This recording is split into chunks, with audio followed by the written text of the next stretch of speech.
Welcome to the newest episode of Life Lessons in Hindsight, where we explore the wisdom that comes from looking back. I'm Teresia, a life and mindset coach for women over 40. Like you, I've navigated life's highs and lows and worn many hats, from nurse practitioner to chemical engineer, and started over more times than I can count. This podcast is for women ready to embrace self-compassion, learn from the past, and step boldly into their next chapter. Join me as we share stories, reflect, and discover the art of turning hindsight to foresight.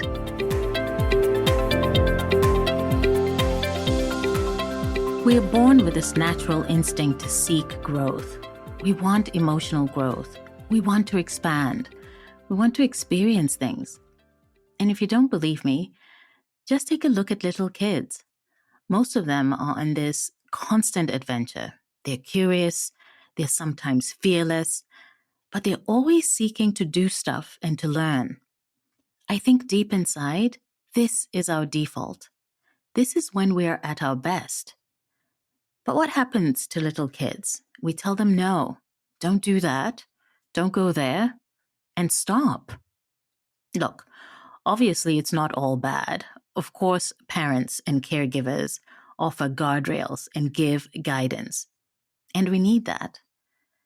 But I think all these no's and all this redirection that we experience growing up and living in the world can serve to dampen our own natural instincts for adventure. We slowly stop listening to ourselves. Think about that. We stop listening to our own instincts, and we get really good at following scripts, other people's scripts.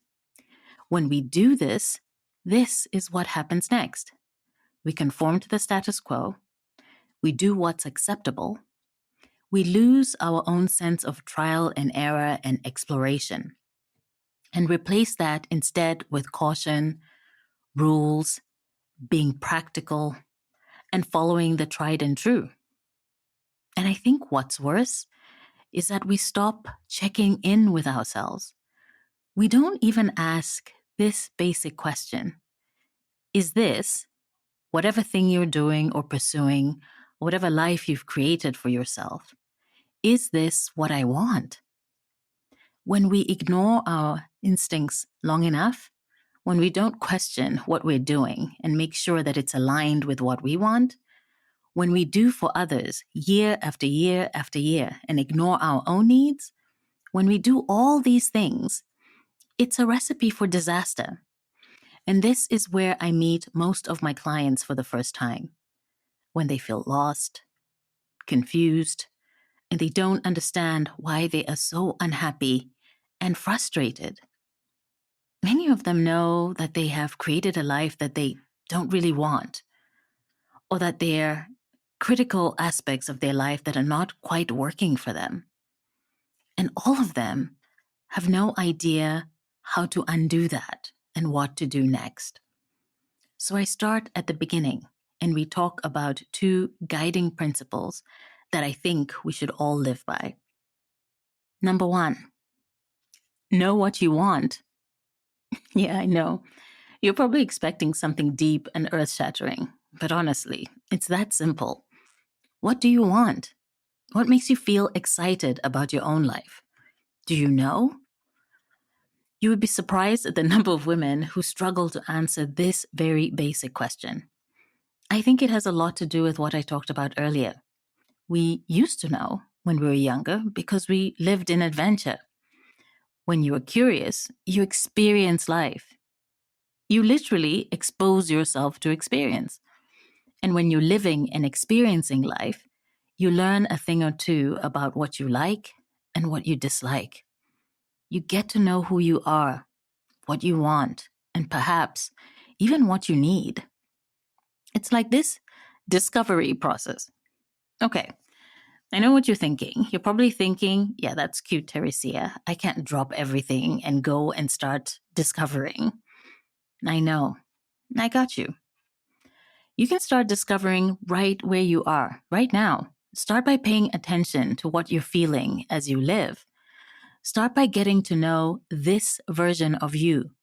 intimately right now by observing yourself and asking questions. If something makes you happy, pay attention. What kind of happiness is it? Is it like an unbridled joy? When was the last time you even felt that? Or is it like a quiet contentment? I feel like that sometimes. When I'm at home and the house is quiet, my kids are asleep, and I'm about to close my eyes, it feels like this soft type of happiness, almost like a warm and familiar blanket. I like that feeling, and I want a life that has that feeling in it. Or maybe, what if something makes you angry? Ask yourself why. What happened? What would you have liked to happen? Keep the focus on you, not on how you want to change somebody else, not on how the situation should have been different, not on how life is horrible and how bad things always seem to happen to you. Instead, be curious and focus on you as the main character. How could you behave if you had a do-over? What would you say? How would you be? How could you have approached this differently or not? This question, what do you want? No one can answer that for you. And it's not like this finite thing.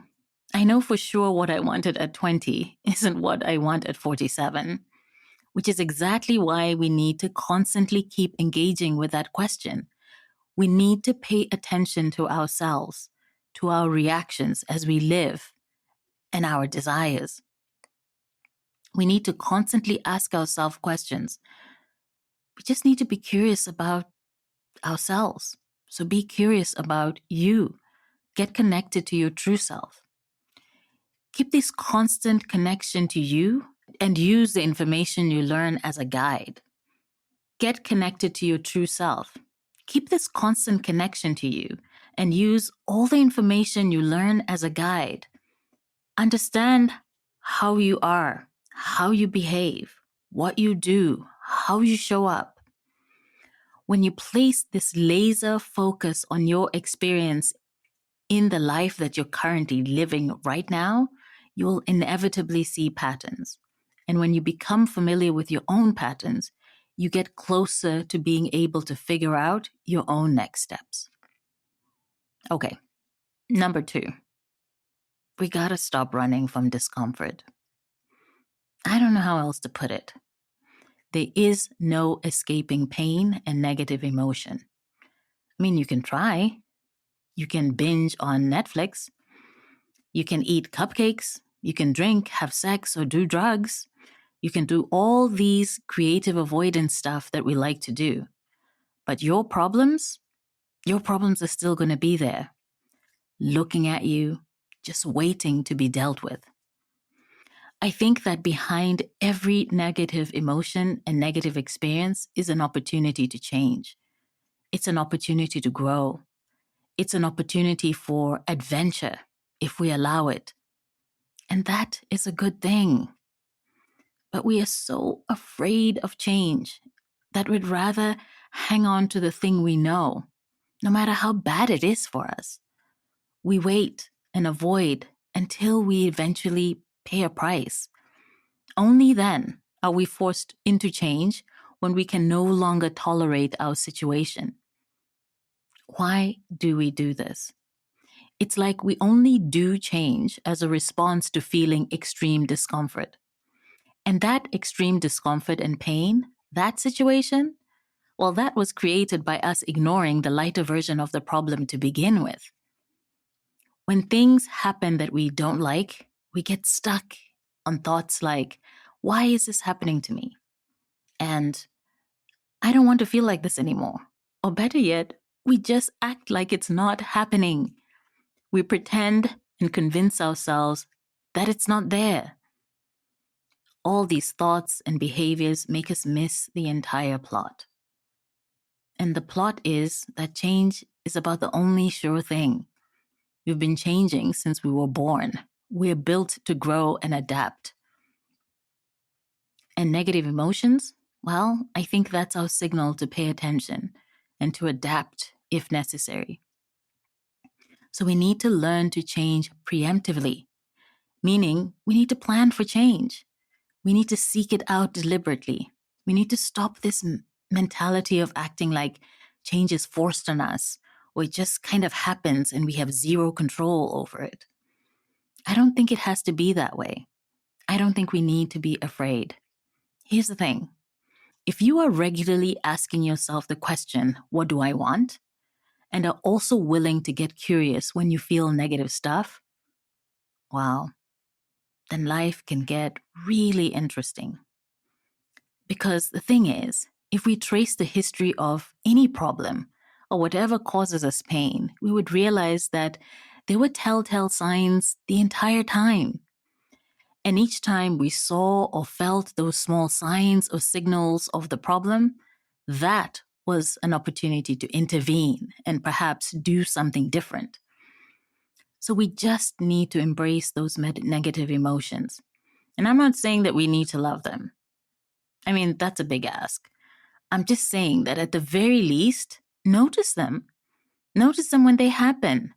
And just like before, start asking yourself some questions. Questions like, hey girl, what's going on here? Is this a problem? How bad is this problem? Do I need to do something? What will happen if I ignore it? And what do I want? There's that question again. We have to have a way of anchoring what's going on around us, both good and bad, to this central question of what do I want? It's like our guiding light, our beacon on the hill. I'm going to share a quick personal story. I divorced after 18 years of marriage.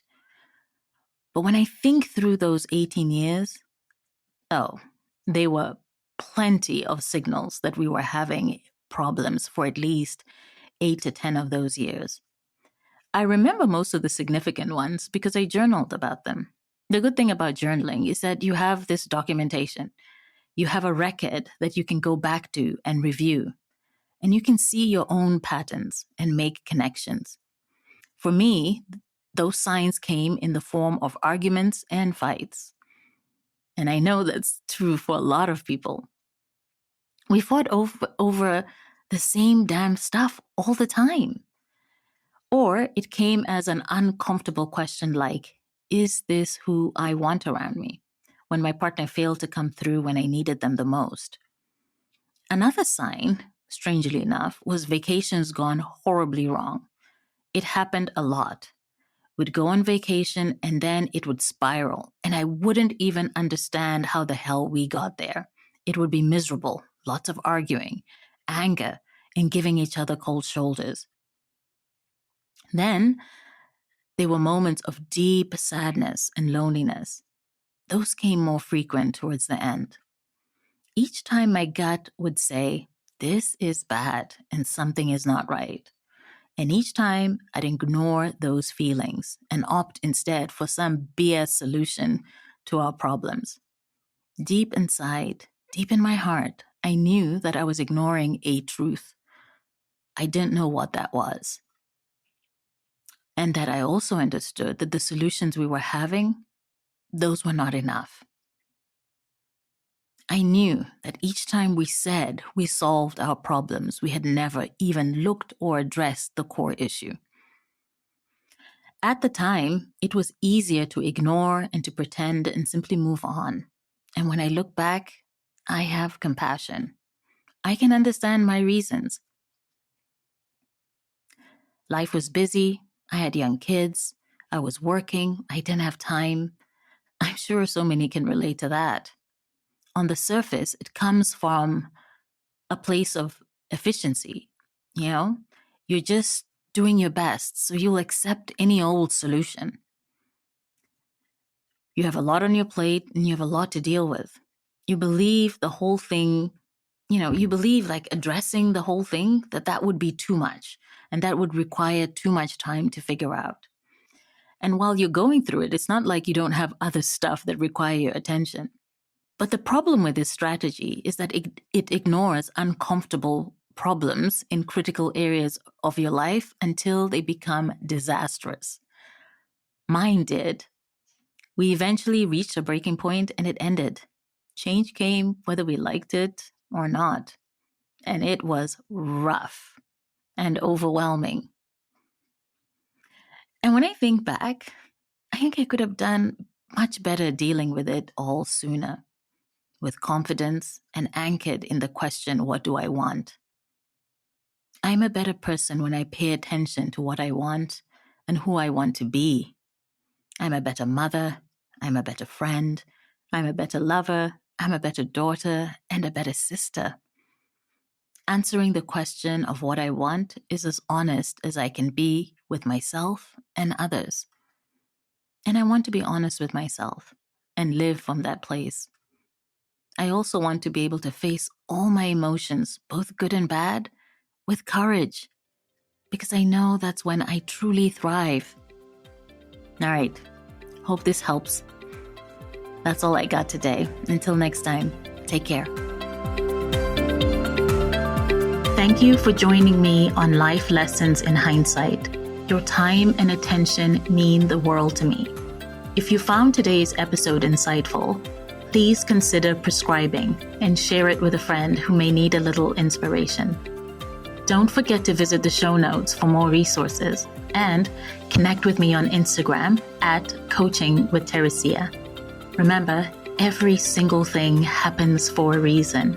Just find the lesson and you'll be okay. Take care.